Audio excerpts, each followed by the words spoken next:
வரும் ஜூன் மாதம் ICC T20 உலகக்கோப்பை கிரிக்கெட் போட்டி வெஸ்ட் இண்டீஸ் மற்றும் அமெரிக்காவில் நடைபெறுகிறது.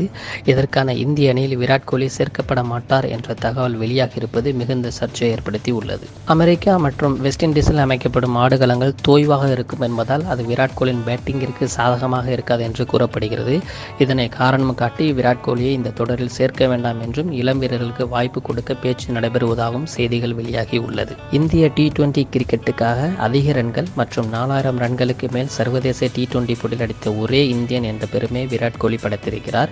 37 அரை சதம் அடித்திருக்கும் விராட் கோலி சராசரியாக 51 ரன்கள் என T20 சர்வதேச கிரிக்கெட் போட்டியில் அடித்திருக்கிறார். அது மட்டுமல்லாமல் T20 உலகக்கோப்பையில் 2014 மற்றும் 2022 ஆகிய தொடரில் அதிக ரன்கள் அடித்த வீரர் மற்றும் 2014 மற்றும் 2016 ஆண்டு T20 உலகக்கோப்பையில் தொடர் நாயகன் விருது ஆகிய விருதுகளை விராட் கோலி கைப்பற்றியிருக்கிறார் என்பதும் குறிப்பிடத்தக்கது.